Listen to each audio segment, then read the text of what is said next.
Днес ми излезна, че преди 1 година съм си сменила коланите и затова реших да ви направя едно мини влогче с клипчетата, които имам.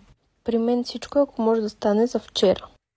Когато с братовчетите ми ви слушат главите на дъжда, вали яко дъжд, студено е, и в 11 часа сваляме колани.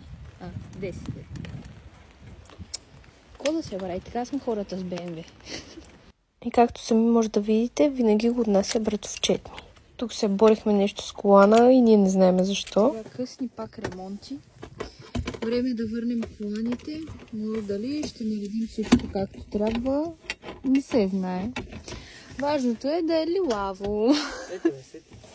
Опа! Процедурата е следната. Сваляте вашите колани и ги занасяте да ви зашият новия плат, който предварително сте си закупили. Както може да видите, при мен има разминаване в лилавото, обаче от самолет не се вижда. Ето това е фирмата на коланите, не знам как се произнася. И един бонус съвет от мен. Няма как нюансите на лилавото винаги да са еднакви, така че го наречете, че е братифурки. Аз поне така се успокоявам.